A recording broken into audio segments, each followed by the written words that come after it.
Salut les Green Movers et bienvenue dans cette nouvelle vidéo. Aujourd'hui, comme tu nous l'as demandé dans notre précédente vidéo d'Animal Flow en temps réel, je vais te présenter les différents mouvements d'Animal Flow. Et aujourd'hui, on va s'attaquer principalement aux formes spécifiques stretches ou en français les formes spécifiques d'étirement. Dans cette vidéo, je vais te donner tous les détails de chaque posture pour que tu puisses les intégrer dans tes flows. Bon allez, on n'a pas que ça à faire, c'est parti.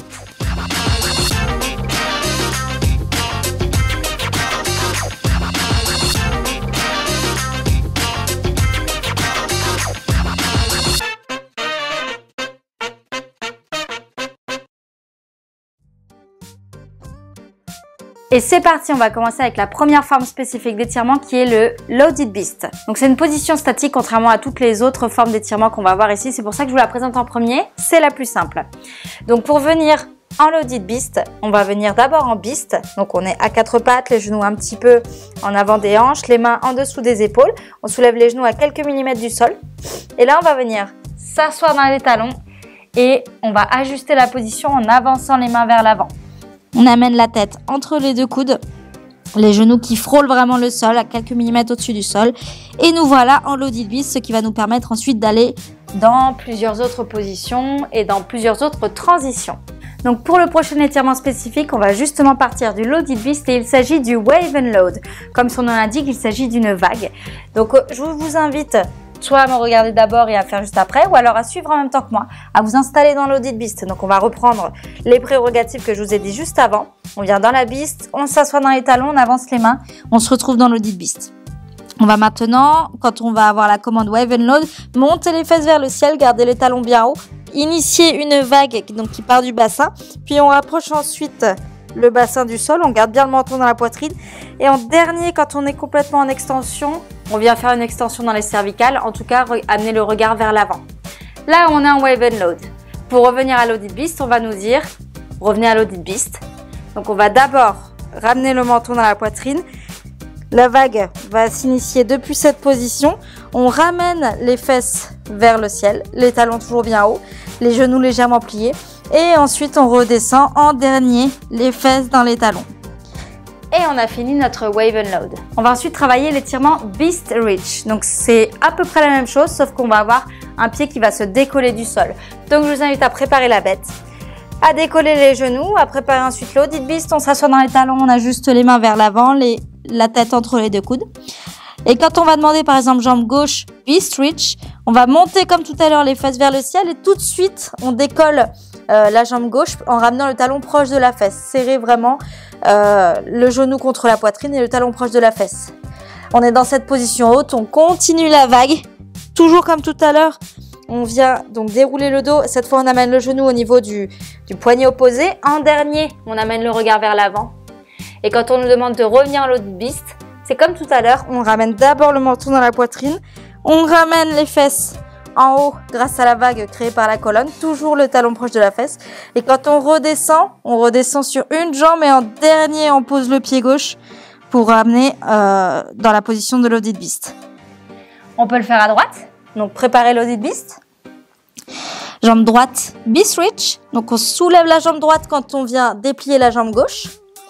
Là, on est dans la pike position et on va venir faire la vague avec la colonne, amener le genou droit au niveau du poignet droit. Sans bouger la position de mes mains et de mon pied arrière, j'amène à la fin le regard vers l'avant. Et quand on revient au Loaded Beast, on ramène d'abord le menton, la vague pour arriver dans la pike position avec toujours la jambe proche de la poitrine et le talon proche de la fesse. Et on descend et au dernier moment, on pose la jambe droite. Ok ? Ensuite, toujours en partant de la position Loaded Beast, on va faire un étirement spécifique qui s'appelle Unload, tout court. C'est pas le Wave and Load, donc c'est à peu près la même chose, sauf que là, on supprime la vague. Donc on va d'abord préparer la bête, préparer Loaded Beast. Et pour le Unload, on essaye de ramener le poids sur les mains. Là, on garde la tête, le regard vers le sol. Les genoux frôlent vraiment le sol, on a les abdominaux bien engagés et les épaules en protraction. Quand on est ici, on doit avoir normalement les épaules un petit peu plus loin que les mains. Et puis on revient en loaded beast, pareil, en frôlant le sol avec les genoux et en revenant simplement les fesses dans les talons. Donc là, ce qui va être important de faire dans ce unload, ça va être vraiment de griffer le sol, d'agripper le sol pour se tirer quand on va venir depuis la position de loaded beast, pour se tirer vers l'avant. Donc griffer vraiment le sol. Les genoux à l'arrière restent pliés, le regard vraiment au sol avec une courbure naturelle dans les cervicales.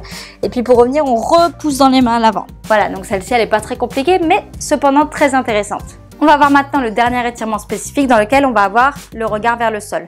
Pour les deux prochains, on aura soit le regard vers le ciel, soit devant nous. Donc là, il s'agit du Scorpion Reach. Donc le Scorpion Reach, il part également de loaded beast. C'est le dernier qui part de loaded beast. Et on va utiliser notre jambe de call out, notre jambe d'appel, comme une queue de scorpion. Donc préparez la bête. On va venir préparer loaded beast en s'asseyant dans les talons, en amenant les mains vers l'avant.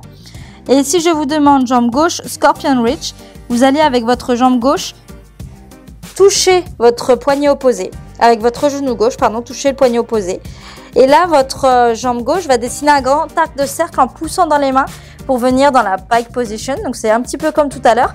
Le genou de la jambe de terre légèrement fléchi, le talon vient haut, le tibia gauche vers le ciel. La tête entre les deux coudes avec les épaules bien repoussées vers les oreilles. Et pour revenir dans cette position, on va nous demander de revenir en loaded beast.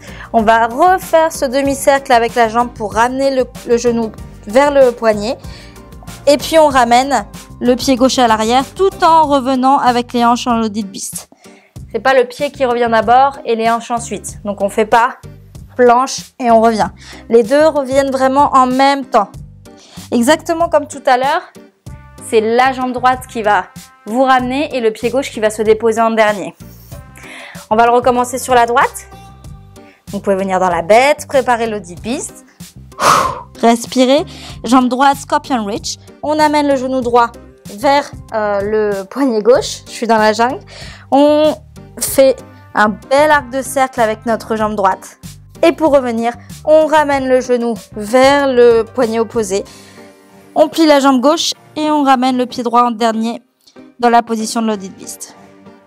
Ok, il ne nous reste plus que deux étirements spécifiques à voir ensemble. Le premier, ce sera le Crab Reach. Et moi, c'est un de mes préférés. Il fait beaucoup de bien déjà. En plus, il est très joli. Le plus joli pour moi reste le dernier qu'on verra juste après. Donc, je me mets un petit peu de profil. Pour le Crab Reach, vous allez être dans la position de crabe.